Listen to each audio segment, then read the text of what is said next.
bonjour, je suis directeur de l'école, pour ceux qui ne me connaissent pas. Dire deux mots pour savoir pourquoi on est là et dans ce contexte ce soir. Alors, je vois qu'on est en petit comité, alors c'est pas familial, mais presque. Et surtout dire que c'était une opportunité, en fait, que Jean-François Coulet nous a proposé, liée à la présence à Paris de notre conférencier, Rafael Balboa, qui était ici quelques jours ou quelques semaines, je ne sais pas, et donc c'était l'occasion que vous puissiez nous faire cette présentation. Alors rappelez deux choses, je ne ferai pas une présentation vous concernant, je pense que Jean-François le fera, et puis ensuite vous nous présenterez également le sujet de ce soir, mais dire deux mots sur vous deux, puisqu'en fait il y a deux choses qui vous rapprochent, si j'ai tout compris. D'une part, Ispahan, et également Dominique. Et oui, et également Dominique, mais après je vais parler de Bérénice, je crois, à la fois Bérénice Gossuin et Lucie Morand, qui ont participé à l'organisation justement de cette conférence ce soir, et qui étaient, pour Bérénice en tout cas au moins, présentes à Ispahan lors de cette rencontre et de ce moment qui avait été organisé notamment par un doctorant de l'école, Assina, qui a organisé la semaine Ispahan il y a peu, qu'on a reçu en partie à l'école pour ceux qui ne sont pas au courant. Voilà. Et donc ça c'était le premier point. Et le deuxième point qui vous rapproche, je crois, c'est le Japon, puisque l'un, vous y habitez, et je crois, Jean-François, que vous y avez habité il y a quelque temps. Voilà, donc c'était les deux sujets qui vous rapprochent. Deux mots sur Jean-François, peut-être, pour ceux qui ne le connaîtraient pas, mais bon, professeur donc à l'ENSA Paris-Malaquais depuis maintenant 2 ans, je pense. 1 an. 6 mois. Ah, même que 6 mois? Non, un peu plus. C'est septembre. C'est septembre, donc c'est un peu plus. Voilà, parce qu'on arrive à peu près en même temps, mais c'est vrai que je ne compte plus trop plus trop les mois. Champ disciplinaire, ville et territoire.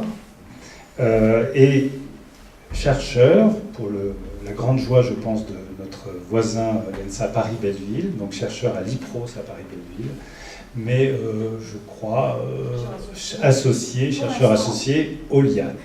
Pour l'instant associé au LIAT. C'est l'occasion de passer un petit message. Alors, titre et qualification universitaire, je trouve que c'est toujours bien de le rappeler. Donc, vous avez une thèse de doctorat à l'école des hautes études des sciences sociales, donc ça me permet toujours aussi de connaître un peu mieux les uns les autres. Co-direction Augustin Berg, bon, après Antoine Picon, la mention, très honorable, félicitations du jury, unanimité. Et dans votre jury, il y avait Jean Attali, Augustin Berg, Frédéric Poussin, Antoine Picon et Joël Sakharovitch. Donc quand même pas mal de liens aussi avec cette école. Parce que beaucoup sont des membres, ou étaient membres de cette école. Un MBA à Harvard University, spécialisation en aménagement des sciences et technologies, cursus conjoint Harvard et Massachusetts Institute of Technology à Boston.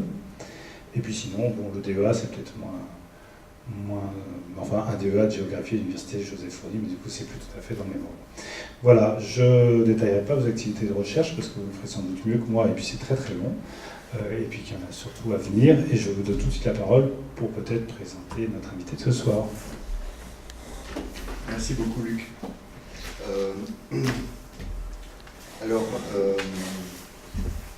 J'avais pas prévu de détailler le CV de Raphaël. Je n'aime pas trop détailler les CV. Raphaël enseigne à l'université de Tokyo, Tokyo University, ou Todai en japonais, comme on l'appelle. C'est une université très prestigieuse et il dirige le studio de Kengo Kuma. Raphaël a aussi une activité de praticien, puisqu'il a cofondé l'agence Wasabi. Studio Wasabi, pardon. Et alors, je vais le laisser parler un petit peu de ses activités au cours de sa conférence. Moi, je voulais juste partager avec vous pendant quelques minutes, hein, rassurez-vous, je ne vais pas faire une introduction longue, je vais laisser Raphaël ce soir, sur 2 ou 3 choses que je sais de Raphaël. La première, c'est une question, en fait. Raphaël a vécu dans 6 pays différents, au Mexique, bien sûr, dont il est originaire, en Espagne, au Canada, au Pérou, au Japon, bien sûr, et aussi à Belize. Alors, je suis géographe, mais je ne connais pas bien Belize. Where is it? Central America. It's an English colony. It's an English colony. Yes. Cette trajectoire absolument incroyable de Raphaël, voilà, c'est juste un minuscule aperçu,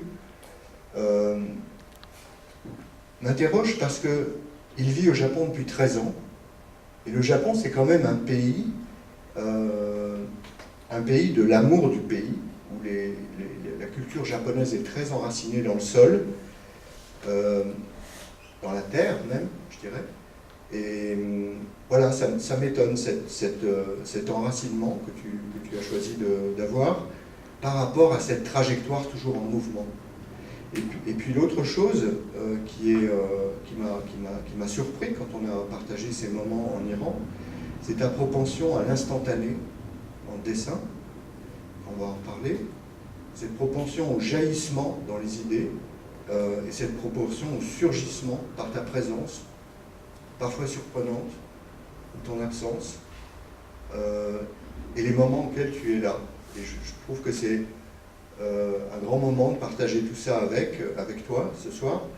Et d'ailleurs, je remercie au passage aussi Véronique, Sophie et Caroline, qui avec Lucie et Pérénice ont beaucoup œuvré pour que cette rencontre puisse avoir lieu, malgré le délai très court.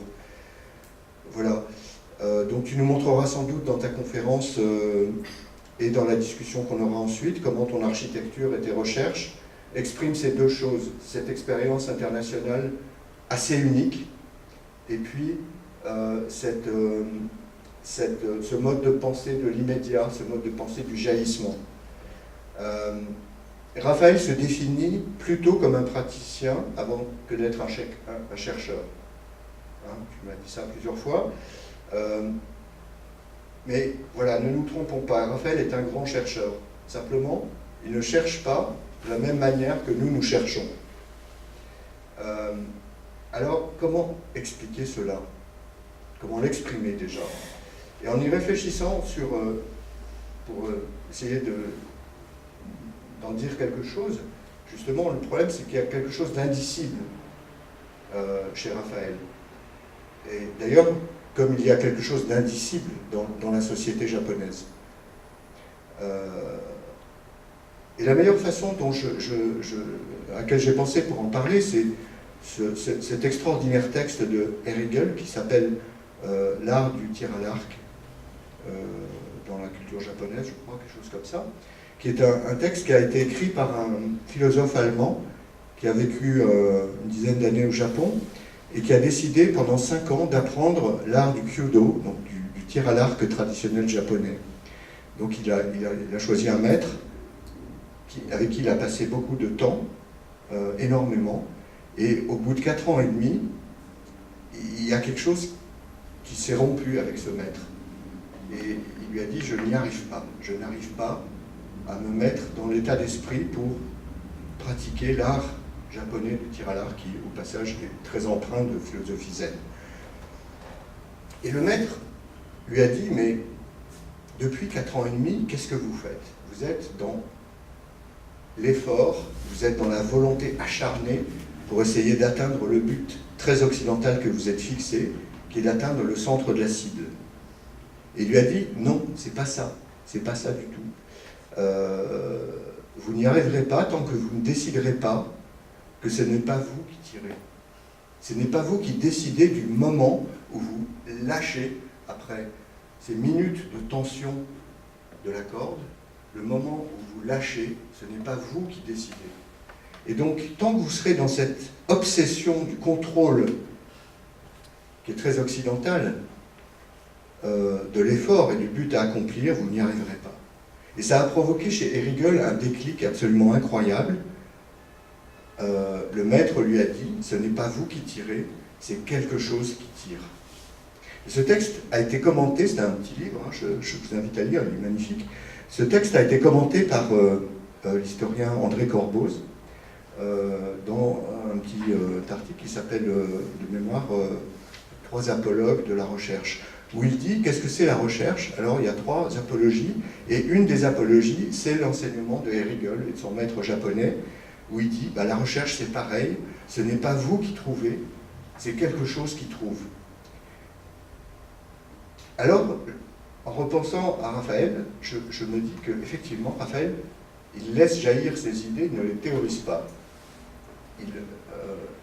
Elles jaillissent parce qu'elles viennent d'une expérience accumulée, hein, pour réutiliser le très beau terme de Nicolas Bouvier, cet usage du monde, ces regards nourris par des centaines de milliers, peut-être des dizaines de milliers en tout cas, de kilomètres parcourus.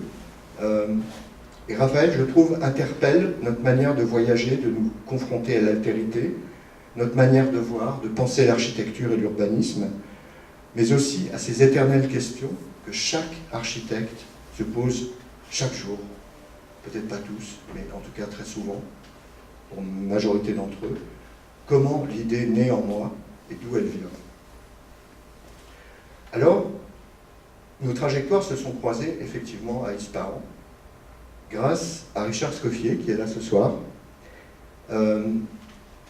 qui était l'organisateur de ce workshop international auquel on a participé à Ispahan.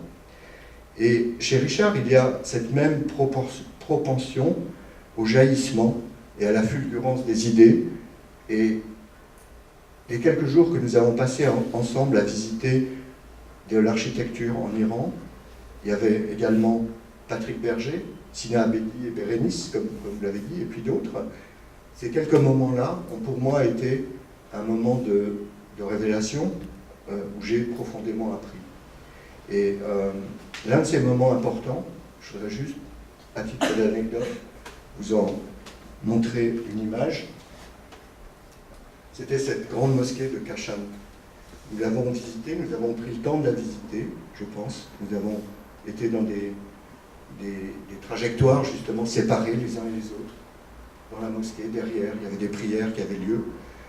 Et puis, il y avait des textes à lire aussi. On y a passé pas mal de temps. Et puis, à un moment, le chauffeur de bus nous a dit faut y aller, quoi, parce qu'il y a le prochain site. Donc, on a été un peu poussé à la sortie.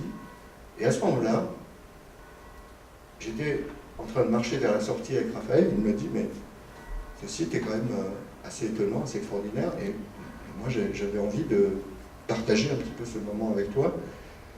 Et il m'a dit bon, on ira dans le bus plus tard.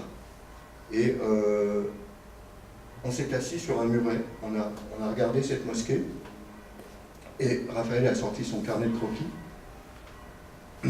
et il a fait ce croquis en 10 secondes.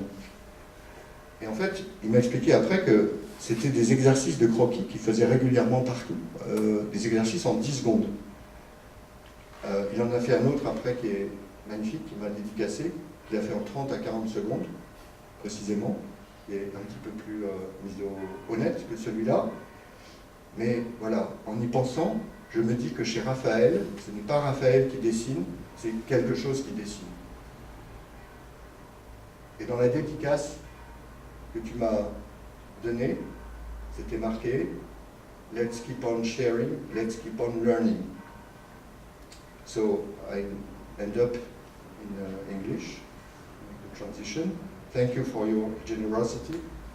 Thank you for taking these few minutes in your traveling to stop in Malaquais and come and talk to us.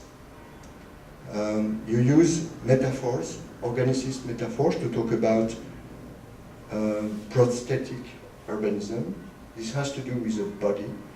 And I want also to thank you for opening our eyes in what's happening in the body of cities, in the body of architecture, and in our bodies as well. When we draw, when we sketch, what's going on, when we think about architecture. Thank you for sharing this instance of your thinking always movement. Et bonjour à tous. Pardon, j'ai pas un peu de français, mais pas très bien. Alors je vais faire cette présentation en anglais. Et bien sûr, je suis très heureux parce que je peux rencontrer mon ami. Et il y a beaucoup de mémoires qui sont jusqu'ici avec moi en ce moment. Then I will start to speak in English. Sorry, I think that's the easier way for me to convey the message that I want to share with you today. Just wanted to comment that indeed this you can see in the middle of this picture is Richard, and precisely if this encounter is happening is precisely because we met last year in Fukushima when Richard and his students and my students were making a workshop, and we had some intense confrontations basically, and from there I think I started this very interesting dialogue.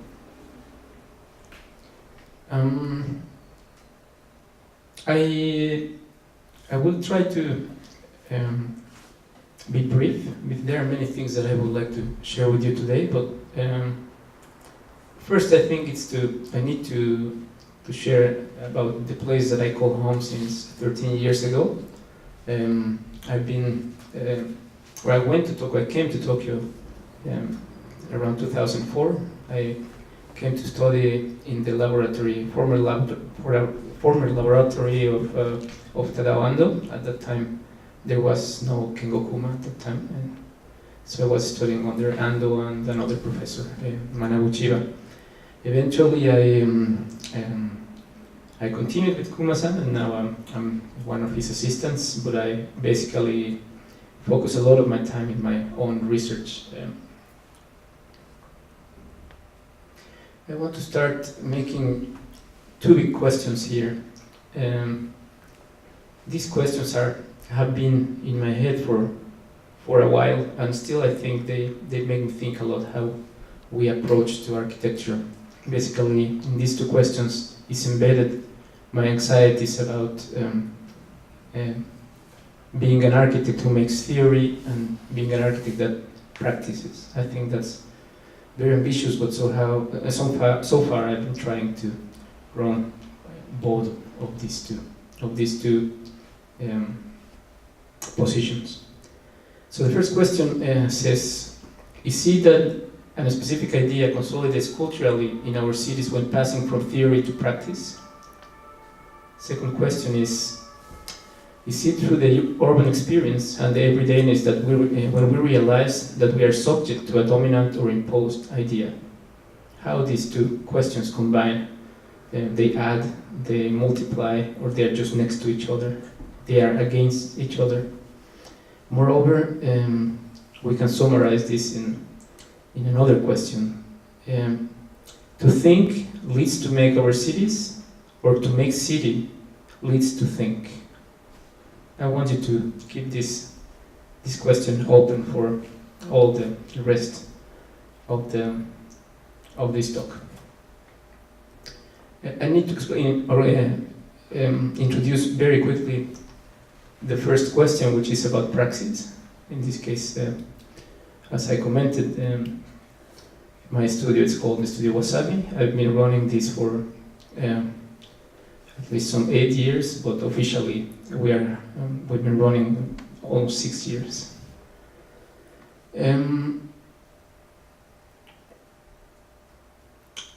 We have a conflict. Me and in this case my partner is from Latvia.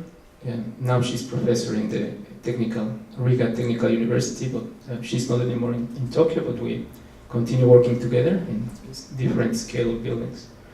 And we both have this contradiction about being nomads and trying to understand our identities, especially when we've been decontextualized for a long period of time.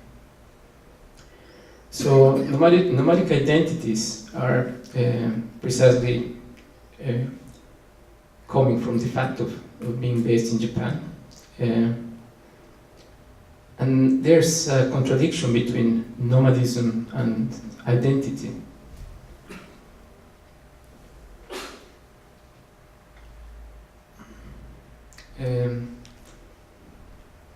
If we talk about nomadism, generally it cannot exist in a placelessness place. You are always moving from one place to another, but you always need a place where you settle.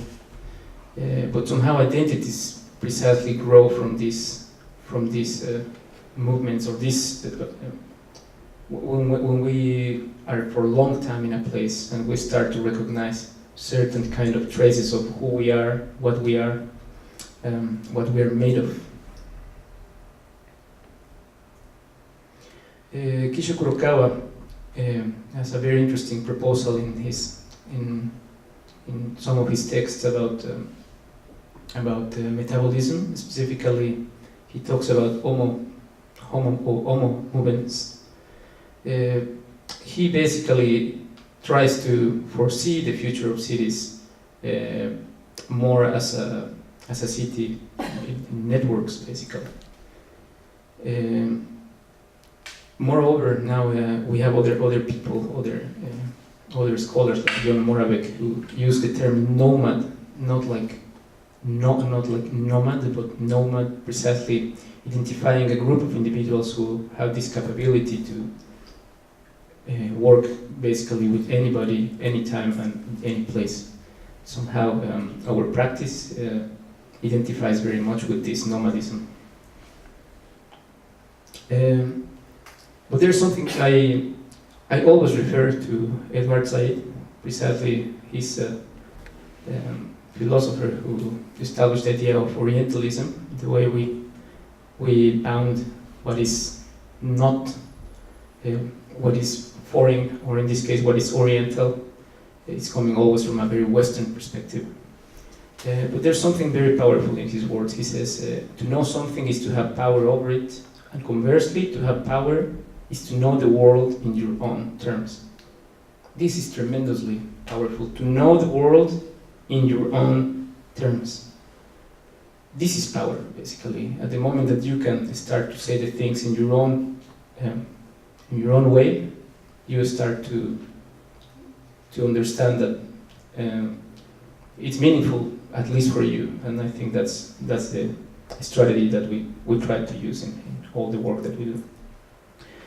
There is a very interesting idea that is central, or is the backbone of the structure of most of the things that I do, and it's playfulness. Basically, I think that's this is the core where all the ideas that we do, or that even that I research, are spinning around this idea of playfulness, or in Japanese it's called asobi. But there's very different ways of playing. Of course, as I was saying, we have in Japan very clear the difference between what is Japanese and what is Western. Generally, in Japan, the word for Japanese things is the one which is in this side. It's called something. Wafu, for example, could be it's Japanese clothes. It's generally related to calm, harmony, peace. On the other hand, they distinguish the idea, the Western, as something which is coming from the ocean, precisely because there is this insular condition, and water is something that determines the vehicle for the entrance to anything that is foreign. It's also very interesting the way we culturally play. There is this idea of paideia. You know, here I'm citing Rudyard Keiwa.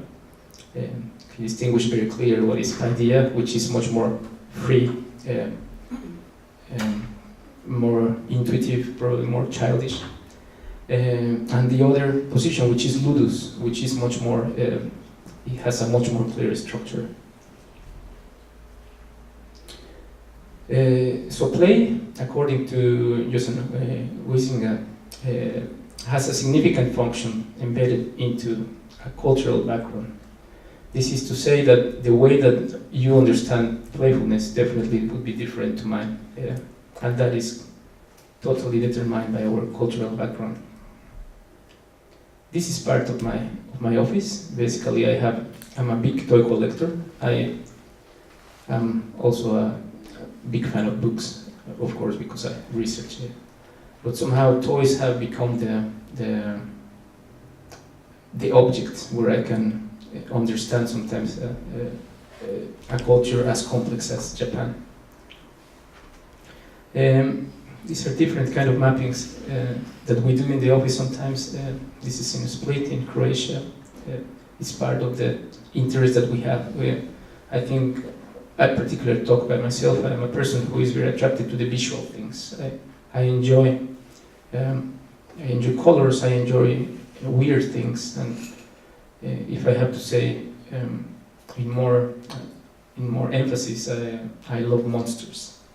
So one of the things that I am researching lately is what I call teratology. I don't know if any of you knows what is teratology. Is the origin of monstrosity. So I try to understand these more informal aspects of the city. This is just different kind of mappings we've been doing in different parts of the world. This is, for example, in Japan, questioning a little what is the public space, which we will discuss a little more further once we discuss about Tokyo itself. The understanding of public space is also completely different from the Western world in Japan. Other kind of maps from one area which is called Yiyugaoka. It's actually very successful because there are no benches in Japan, but in this area they allowed to have benches. So they were precisely set to avoid people parking their bicycles, and eventually it became a very interesting, very Western public space, let's say.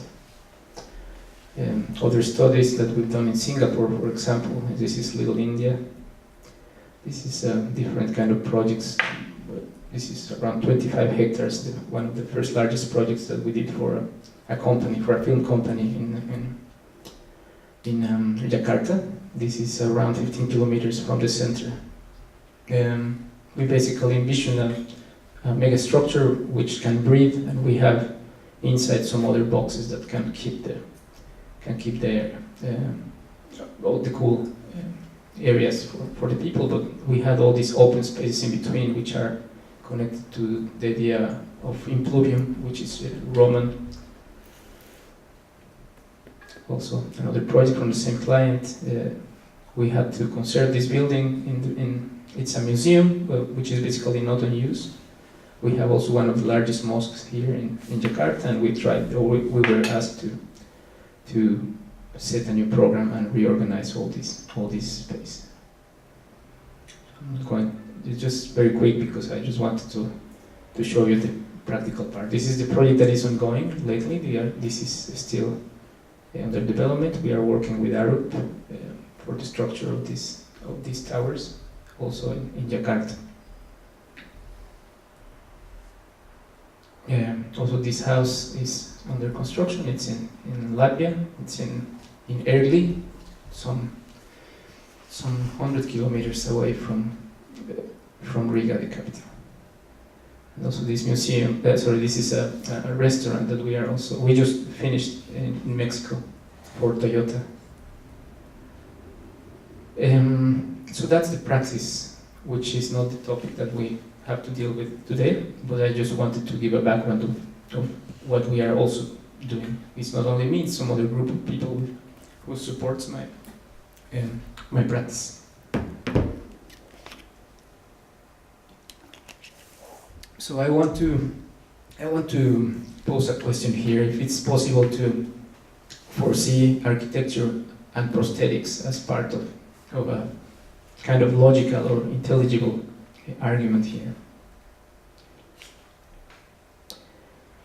I'm very much interested in the extended body, how culturally we extend, but also how we technologically have been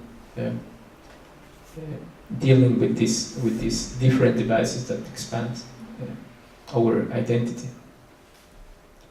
So, as much as we have different tools that expand our bodies, the capabilities of our human bodies, we have to acknowledge the fact that the way we extend is also, as much as the plane, as I was saying, is culturally bounded. So I was precisely putting this mask as the opening precisely because that's the mask. It's also an extension. It's a device that can allow us to disguise ourselves, who we are.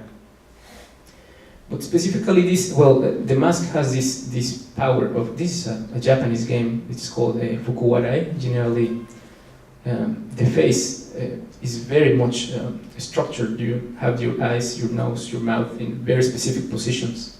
At the moment that you start to decontextualize this, even just a little, these kind of configurations, you are automatically restructuring the possibilities of interaction and functions of a face in this case. So somehow the mask has this power of decontextualization. This is a tremendously interesting image, precisely because culturally this is a no mask. No basically was introduced in the 12th century in Japan.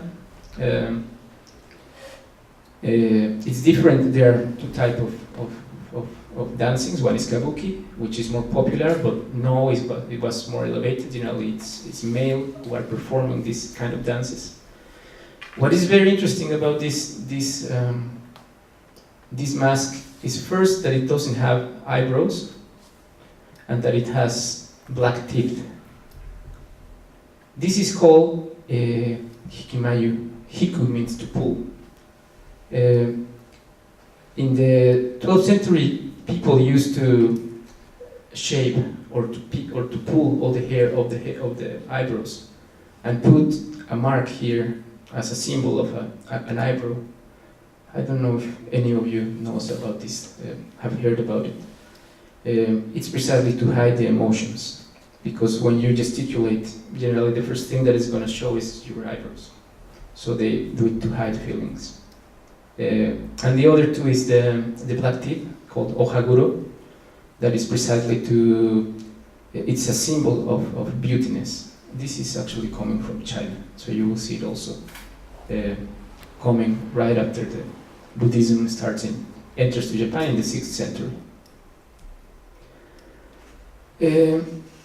But then grounding this possibility of having a prosthetic theory, basically my intention here is to reconcile ideas from the theories of the organic and theories of mechanic. Basically both of them are metaphors, but basically we have overused metaphors to explain the urban phenomena. And precisely this idea of prosthetics taken or contextualizing the idea of extended body creates two conditions. One, it creates eccentricity, because the totality of the body is going to be unintelligible. Basically, centricity, which is the typical position of a finite or well-defined body, is completely intelligible at the moment that we introduce elements which are replacing but supplementing the body.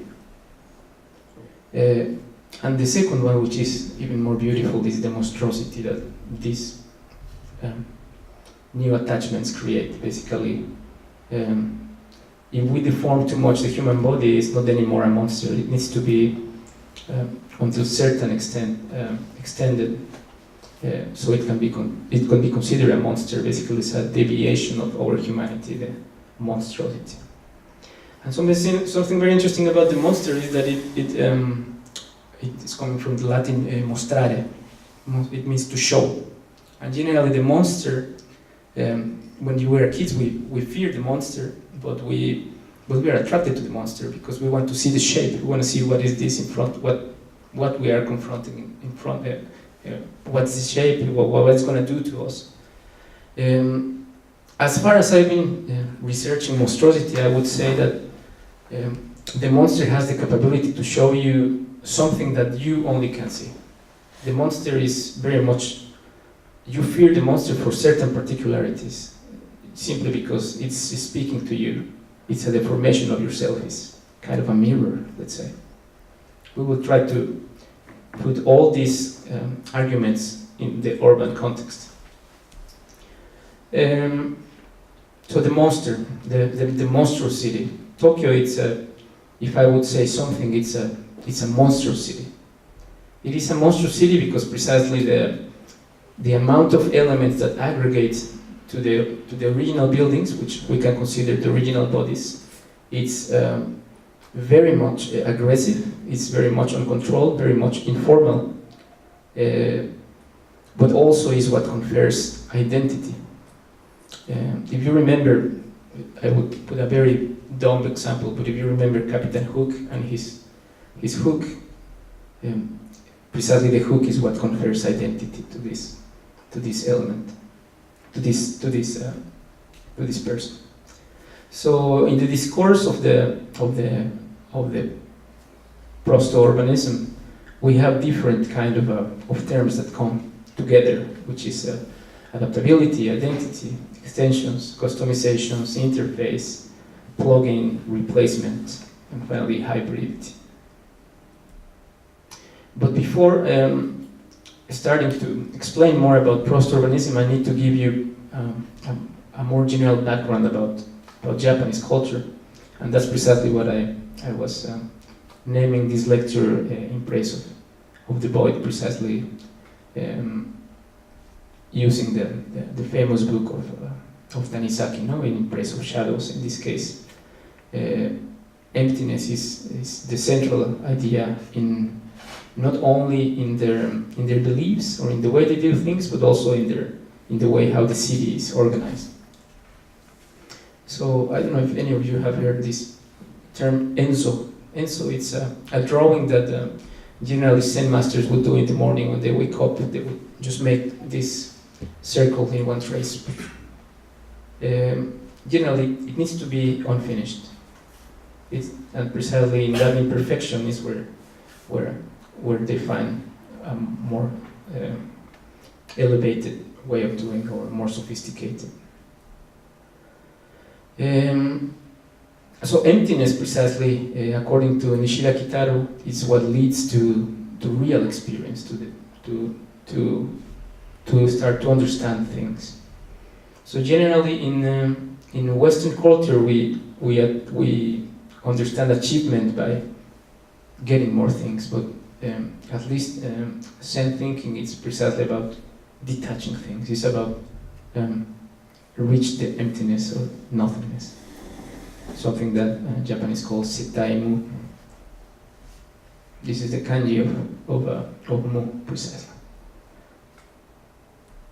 This is the tomb of Osu Yasujiro, for any of you who is interested in Japanese films. Basically, Osu was taking shots, maybe similar to this camera, very low, like if you would be sitting, you know that the floor in Japan generally it's very active. It's not passive, as we don't have chairs. We do, but the traditional house wouldn't have. So the shots of Osu are always at the height of 60 centimeters, which is how you would perceive the reality when you are sitting. So the tomb of Osu, which is in Kamakura precisely, has this kanji of mu, of emptiness. So in cemeteries you would find, for those who have been in Tokyo or in Japan, you might have seen these sticks, which are called sotoba. Sotoba is basically the representation of another idea which is coming from India. So this thing is called Gorinto. It's the 5 elements. As I said, it's Indian, not Japanese, but Japanese culture, as you might know, absorbed fundamental ideas from China and from India specifically through Korea. And this is in the 6th century. So this is Sanskrit, it's not Japanese, but you can see here. The square represents the earth, the sphere represents water, the pyramid represents fire, the half sphere represents air, and on the top of everything it's the emptiness, precisely this nothingness. And this is precisely the wooden sticks that you would find in Japanese cemeteries, which is precisely the representation of this same thing. So you have the 5 pieces, and well, in this scale you cannot see, but the indentation actually is trying to show the same idea of emptiness.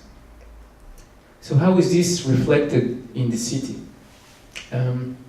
Basically, Tokyo is a multi-centric city. It doesn't have a center. The symbolic center is Imperial Palace, which is precisely what you see here in this picture. It's a big void, basically. There is nothing in this emptiness, in this empty space. It's impenetrable. Basically, they open twice a year, but for very specific purposes. But it's not precisely accessible. And it is precisely in this big void that all the structure of the city has been conceived historically. So, just to give you some statistical data, this is how the urban sprawl expanded from 1888, when Tokyo was called Edo. Basically, Tokyo was not, was never the, or Edo was not the capital, was the de facto capital, not the real capital. The capital was in Kyoto, because the imperial power was there. But the Tokugawas had this policy of enclosure for 265 years, where they don't allow any trade with absolutely anyone more than with the Dutch and with Chinese. But basically there was no trade. Eventually, precisely this year, 1888, is when the city starts to expand and becomes the big city center, which has so far around 33 million people. So this is all the railway stations. As you can see, it's completely irrigated, the city. Basically, this is the bay, is the Tokyo Bay here, and all this part is completely full of different stations. It's very effective. Basically, people don't commute by car generally. Those that use car are coming from other parts of the city, but people who live in Tokyo, we don't need a car, basically. We rent a car generally, or find other ways to move.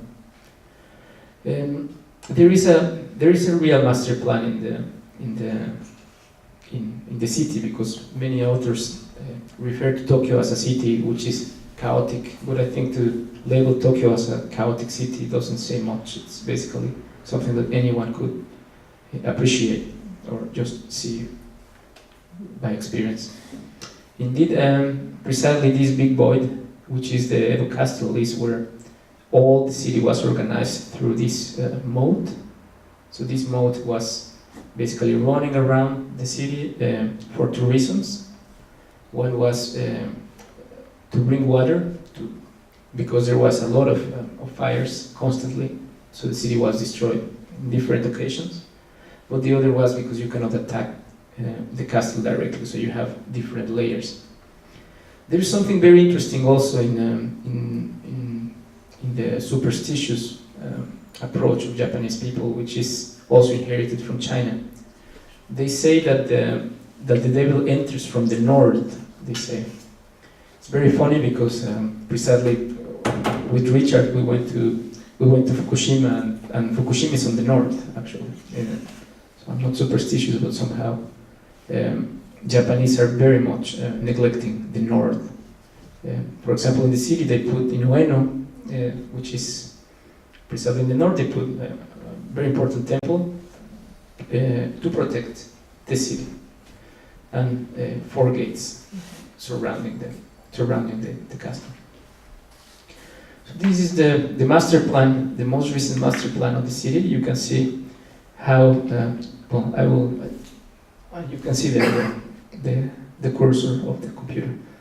This is the Imperial Palace. Basically, around this area is mainly a commercial area, but all here is spread housing and different centers here, which are also commercial. So this is basically the different centers that are popular now in this multicentric city.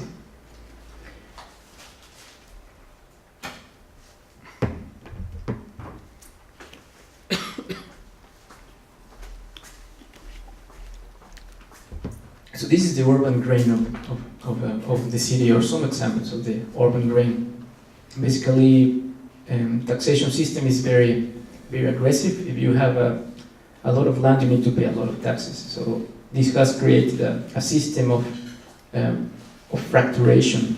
Basically, the next generation tends to sell the half and only keep the other half for them. But also the shape of the plots is very, very playful, precisely because of this land management. Something to mention is that the rights for people who have land in Japan is very powerful. Generally, if you have land and you don't want to sell, no one can move you. Basically, you can keep it forever and not sell. That's very particular of Japan. Sometimes you see buildings that are going around other buildings precisely because you cannot occupy that space if someone didn't want to sell. So this is a section, we did a project some years ago about, it's a 30 kilometers cut in detail of all the city. And you can see all the heterogeneity in terms of scale of the city. Sometimes you have very tall buildings, actually this is Akuma's building. Then you have some other smaller ones, or even this micro scale.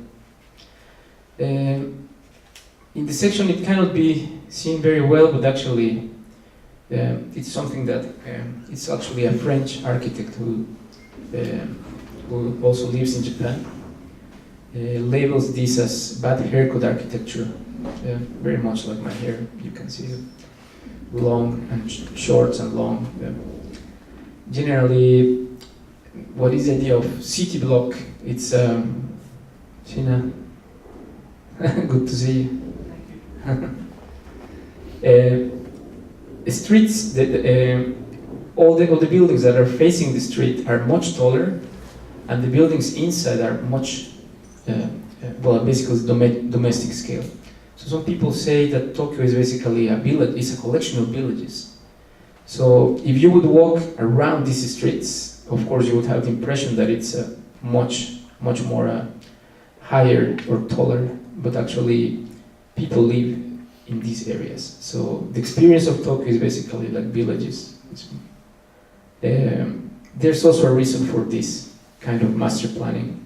Generally, these houses would be made of wood, and they would have the first buildings that were allowed, or that technically could be constructed with higher, were made of concrete after the war. But precisely they made this rule that they had to be around the block for two reasons. One is that if there would be any fire, it wouldn't pass to the next block, so it would keep contained. And also because it creates an acoustical barrier.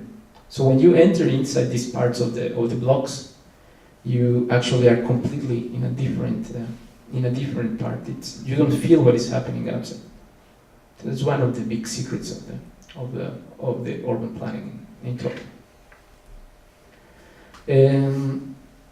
So yes, it's very heterogeneous. With some friends, we sometimes write about Tokyo as a high-definition screen. Basically, the pixels are very well defined. So the more you zoom, you still see the quality. Basically, this is also connected to the idea of using wood, because you cannot really build monumentally. It's growing from the smallest scale to the larger scale. So that's why it becomes heterogeneous. This is precisely Shibuya, which is, I don't know if you've seen this movie, Lost in Translation, where there is this big crossing that they say 2 million people pass every day. That's the area that it has a master plan for 2027, and the city is transforming drastically in this part. It's going much more higher than any other areas of the city. And there's also heterogeneity in the smaller scale. So architects Japanese architects have understood this very well and use it as part of their game rules. So as you can see, this is, for example, Nishizawa-san, this is Fujimoto, precisely playing with this possibility of microscales and heterogeneity. This is the city with different lines, but here you can read this loop, which is basically what organizes the city, the Yamanote loop. It's very easy to understand the city as a clock. So if you go at 9, you would have Shinjuku. If you go at 8, maybe 7:30, it will be Shibuya. If you go at 1, you have Ikebukuro. If you go, at 11, at 1 you have Ueno. Tokyo is around 3. So that's an easy strategy to decode the organization of the city. And of course, this big void, which is precisely untouchable, is what remains in the center. This is just historically introducing how the Yamanote loop precisely was changing. It basically it's introduced after the major restoration in 1886. They start to bring technology from England, especially for the trains, and little by little they start to close the loop until mid-20s when they complete all the loop. So it's been there for a while. This is basically how people commute. As you can see, people mainly use trains, not much bicycle. People walk a lot still, but it's 10%. Cars is almost non-significant, and very few people use buses because they are not efficient in terms of time. Japanese are very much obsessed with how they organize time. So precisely because you cannot reach a certain time, it's not desirable for them to use. Another aspect is the topography, which I think precisely talking about playfulness, I think is not the topography that you would have in other cities like I don't know, I think San Francisco or even New York, where you have a very clear you have San Francisco, you have a very, very intense declive. Here is still not too much, but enough to create platforms. Something to mention here is that the water has been disappearing in the city gradually. This part of the city is what they would call shitamachi. Shita means below, so this is the city below, or the low city, and this part is where they did Yamanote loop, which is all the new centers that I just explained previously. All this part has been reclaimed. Basically, this land was not before. They've been expanding gradually all this part of the city. And precisely, I'm commenting about playfulness. I go back to Roger Keyoa, who categorizes in four types of play.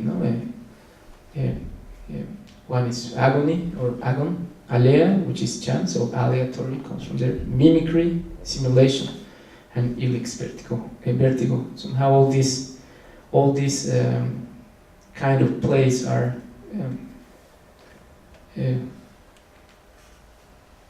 persistent in Japanese society and in the city. So there's a very competitive spirit in Japanese people. It's something that is coming from much before, not from now, but still now. The war is economic and people is devoted to their companies. If I have to say something about big issues that Japan is confronting at this moment, I would say there are three main issues. The first one is that there's no immigration. it's 2% of immigrants. So basically, you need to come more in, maybe more in my position, that you come to study, and generally you can get them probably a much more safe position. But if not, it's basically impossible to immigrate. The second is the aging population. Basically, they are not having kids, so that's also a huge problem that they are dealing with.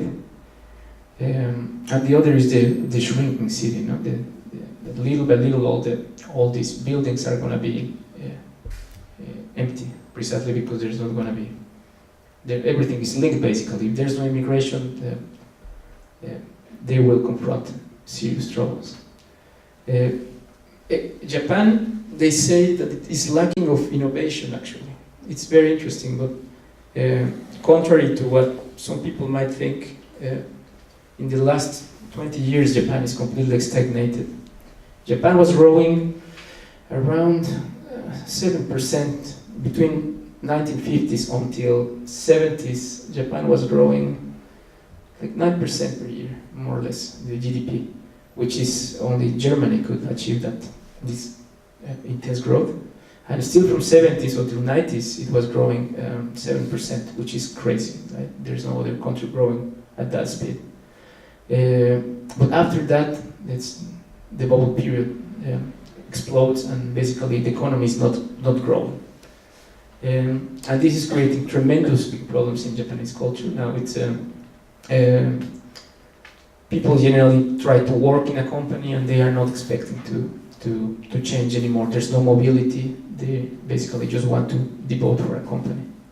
So many of the strong companies that were popular in the 80s, like Sony, for example, they just tore down their main building in Ginza precisely because they are running out of business. Also, Toshiba or Panasonic, all these big companies are precisely stagnated because the way they make business is very hierarchical. So basically, if we compare with Apple, for example, just as an example, the head has too much power, and the people who is below in the pyramid, they don't really have much power, or they cannot take decisions. So that is a model that worked well in the 80s, but not anymore now. It's basically one of the things that is keeping Japan behind. This is also other examples of agony, precisely because people sometimes just overwork. That's a typical example or typical image that you would see in the train. Alea too, when people is just playing or devoted to these sort of machines, hoping for chance.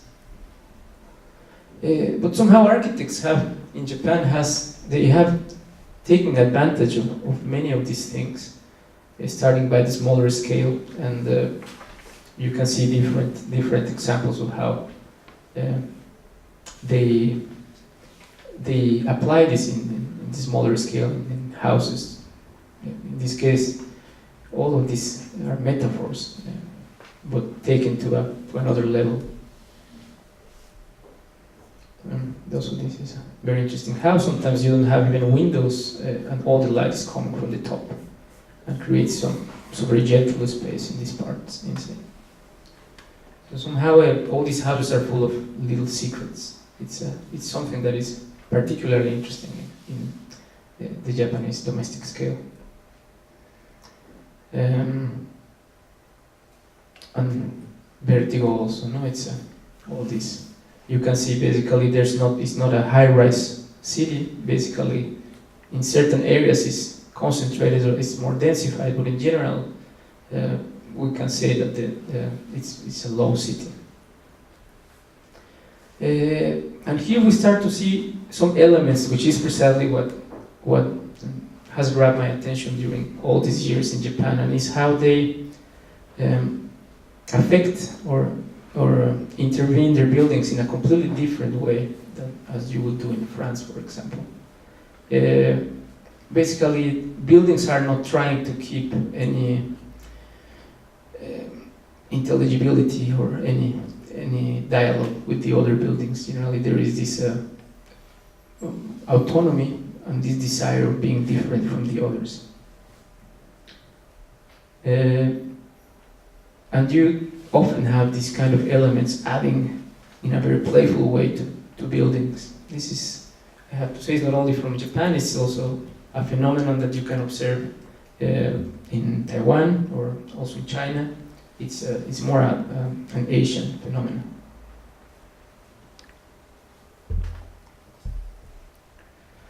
And sometimes here talking about prosthetics, it's very interesting when you start to lose or to not understand who is prosthetizing who. Is the car prosthetizing here this element for funeral, or the other way around? I mean, it's very ambiguous. This is something that I enjoy a lot in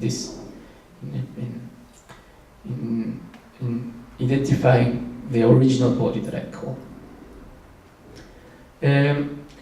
So precisely talking about the monster, I was commenting that the monster, it's precisely a deviation on humanness, but if it's too deformed, it's not anymore a monster, it's something else, but it needs to have this intelligibility of humanness. We use very often metaphors, as I have been commenting, especially the idea of city as an organism has been overexploited by different kind of generations of architects and urban planners. But the idea of the prosthesis somehow has been recognized as a potential strategy to reread or reconfigure the body. So Elizabeth Gross, for example, acknowledged that precisely living bodies tends to this prosthetic impulse. Sigmund Freud actually had maybe you know, he had a prosthetic jaw actually, and he writes about prosthetics precisely from a very painful perspective, because he was very much in pain with his prosthesis, but also aware of the need that he had of the dependence that he had of his prosthetic jaw.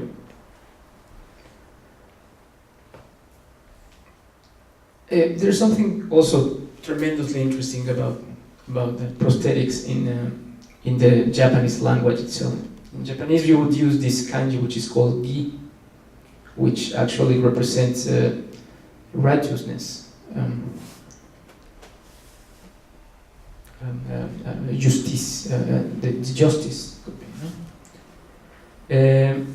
Interestingly, this kanji, when it's used as a prefix, it means artificial. But when the kanji is used as a suffix, it means ideology. I'll give you examples so you can follow my argument. In this case, when it's a prefix, we have gibo. This kanji is mother, so it means stepmother. Or prosthetic tooth, which is gishi. Or gigan, which is prosthetic eye. So basically, it's just saying which part is artificial. Interestingly, in English, we can say prosthesis, but we don't need to refer to any part of the body. You can just say it's a prosthesis, but in Japanese, you need to say it's a prosthesis of what? It's a tooth, it's an eye, it needs to come together with the part that is missed. But when you use it as a suffix, it's as you can see, for example, here, shugi, it means doctrine, or aitasuigi, or altruism, or some other examples. So basically, it's used as an ism. So the kanji of prosthesis actually, it's a sort of an ideology.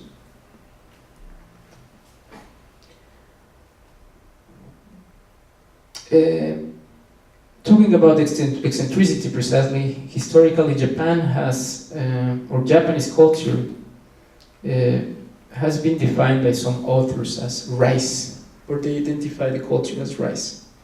precisely because rice sticks together. I'm going to stand up because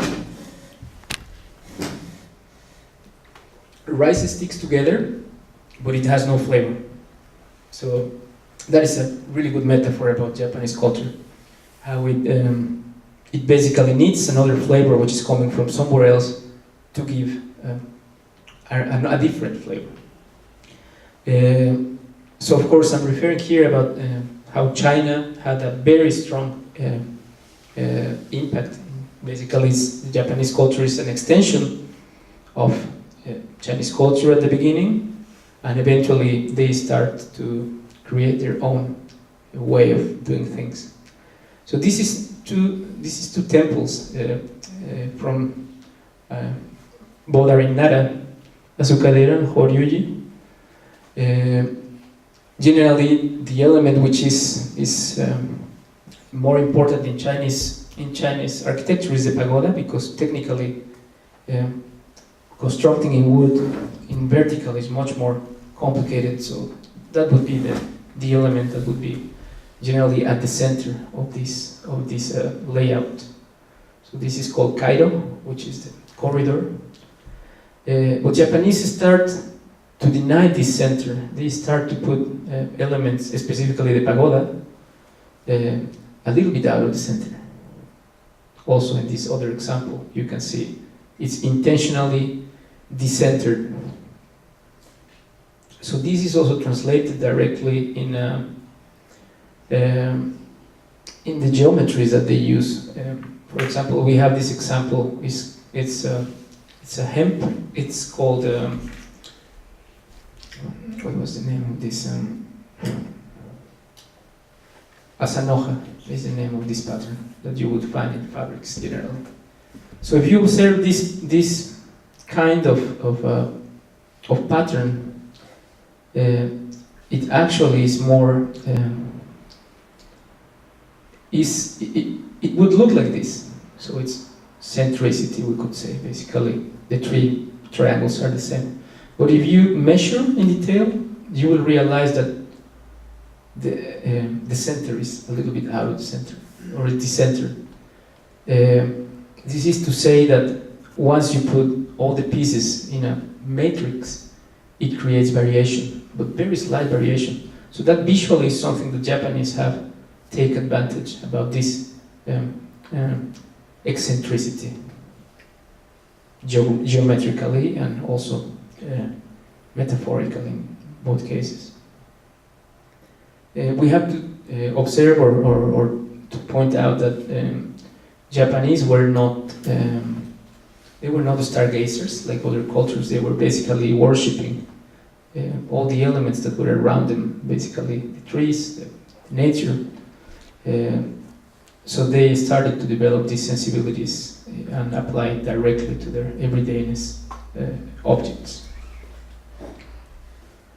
So this is all the matrix together, and you can see how these pieces changed. So generally, when you see something Japanese, you will see that there's certain kind of dynamism that you don't know where it's coming from, but it's precisely coming from this very intended and calculated eccentricity. We have this kind of buildings sometimes in the city which are very much, they look kind of prosthetics. Basically, they are added after the original building. But well, in this case, for example, this is intended to go as part of the building. So a lot of these kind of buildings were done during the postmodern period, basically in the 70s, 80s, in the bubble period. Actually, Charles Jenks, in his book of postmodernity, his cover is using one building of Minoru Takeyama, precisely identifying this city as a postmodern city by definition. No, Charles Jenks says that Tokyo is postmodern par excellence. No? In reality, many of the buildings around in Tokyo, receive a lot of elements.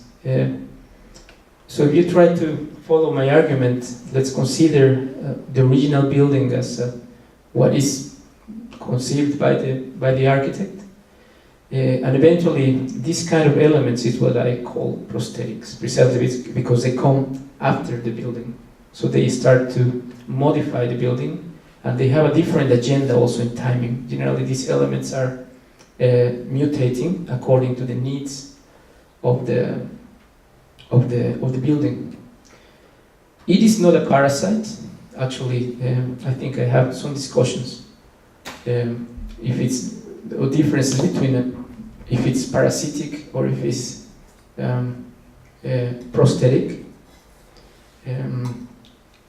In the case of the parasite, precisely, para means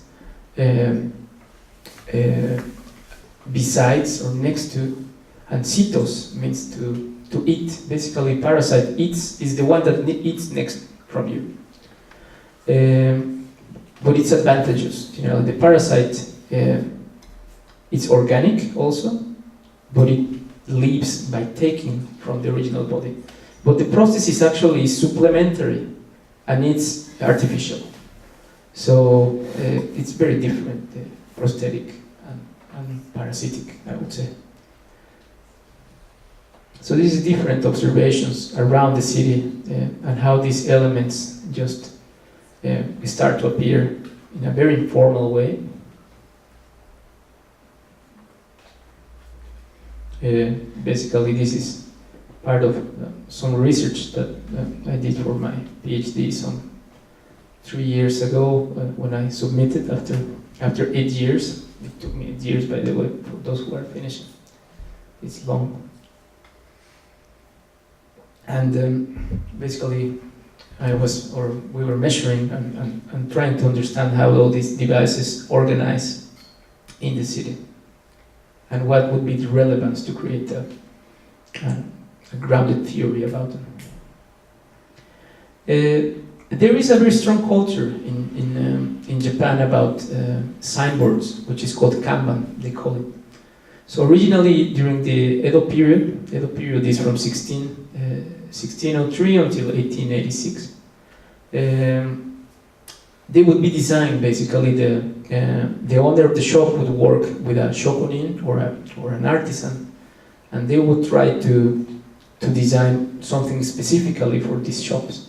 So it was a very strong culture of artisans and locataires. This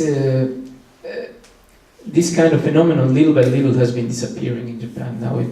Basically, most of the signboards that you observe in the city are very much unaware of the buildings where they are being placed. They are basically just adding to the building without trying to create an extension of the building that they are trying to announce. So there was pointing out here, there was a very deep sense of inventiveness in all these signboards. Eventually, I came up to 5 principles of what I call Prostho-Urbanism. The first one, which is called interstice, I will read it because I think it's, in this case, I want to be precise. The processes can only exist when there is an interstice in the host body that allows its implantation. Such interstice is in principle an ambiguous space and physically liminal. It is a space where environment and body interface. Functionality is rather a fracture in the system or structure, such as a gap in the codes of Tokyo that doesn't fully restrict behavioral and morphological aspects of signboards. It's very interesting because there is no regulation about signboards in Japan. So basically you can put whatever. So there's a gap precisely in the codes. So in this case, it's what I call interstice, and that's why this kind of phenomena can be possible. The second aspect of Prostho-Urbanism, and I think this can be applied to any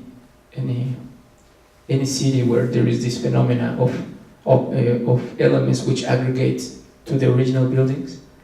The prosthesis regarded as a whole is a hybrid structure, product of an organic and mechanic processes. The host body is subject of mutations in larger time spans, while the additive elements have a more intense transformation in a shorter scale of time. It is impossible to understand commercial buildings in Tokyo detached from their signboards, since they establish a reciprocal system of dependence. Basically, these signboards supplement the buildings because economically they need these elements to sustain what is happening inside. The third one is extensiveness or extensive. The process extends the capabilities of the original body. That is the essential feature of all the prosthetical discourse. Commercial buildings in Tokyo need to get economically supplemented in order to sustain their functions in a high consumptive society. Their location also determines its visual desirability. As I observed, corner buildings in wider streets or with visibility from higher spots become more prostheticized than those along narrower streets, in some cases becoming hosts of crowned signboards. This is to say that their performance, along with larger additive elements, is linked to their capability to convey communicative transactions. So basically, there was a categorization of this. As much in orthopedics, the prosthesis is categorized by the position of the body. So the same case in these signboards, if it's coming as a crown or if it's an arm. By arm, I refer to these long vertical signboards. As you know, Japanese can be written from top to down, so they can organize these signboards in this way. Another aspect or another principle is precisely that it reconfigures the original building. So the process reconfigures sometimes with intensities that make the original body irrelevant. This reconfiguration is regarded from our perspective as monstrous, since the resultant body becomes a deviation of the original one. It can also lead to unintelligible but playful urban creatures, in the case of Tokyo. Finally, identity. I think that's the most important aspect of prosthetics, that the prosthesis will confer a very particular identity. So the prosthesis is the ultimate feature of identity. It leaves the body in a state of eccentricity, grounded in aesthetic values existing in Japanese culture. What I was referring about this out of the center, geometrical. Signboards in many commercial areas of Tokyo are the most evident example of this trend. This is a kind of visual interpretation of all precisely of bodies and elements that add. No? In this case, we have on the up line we have body, and in the low part we have buildings. So, for example, we have the organs, and in the buildings would be probably the functions. I'm just posing questions here to you as audience. And the body itself, as a container, or as Deleuze defines a body without organs, is maybe just the envelope of the building.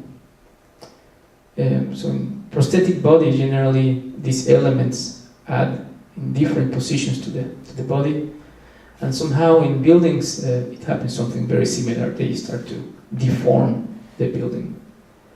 Eventually, I think the future, it's something which is our bodies are going to start to be deformed in a much more assimilated way.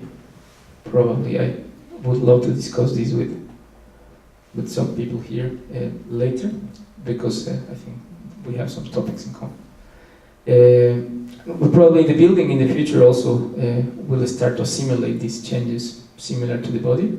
It's just a question, if it will make sense to compare with the human body. Here I put a Kanban man precisely because it would be unnatural for us to expand in this direction. So, I mean, now I'm reverting precisely. If buildings expand precisely in a very, in this kind of way, could our bodies expand like this? Actually, no, because our buildings are much more organic, literally organic. So the way we expand is more in harmony to all the shapes and functions of the body. Something that some authors call the man plus, or prosthetic gods. Finally, to close, I'm on time, no, more or less, or I passed. Yeah. Okay. So, well, this research or this proposal is regarded as a radiography, which shows certain symptomatologies of the mutability and the monstrosity of the city in a very particular historical moment, which is, in the case of Tokyo, a perpetual state of becoming. Very different from Paris, especially. I mean, if I put an example, because basically your buildings don't change. So for me to come to Paris is to come to the old world. We are in the future, even in terms of time. We are ahead you, precisely because we accept deformations. And I think precisely the monster is the future of cities. It's the possibility of having new shapes. Beyond documentation of such specific conditions, it can also aid to elucidate the futures of this trend, if it is relevant or not to continue allowing them to occur. It is in the urban experience and the eye of the citizen that these elements could be regarded as perpetrators of the chaotic image of the city. Whereas this research forces to stress the most valuable asset that these areas in Tokyo for their identity. Thank you. I think we close.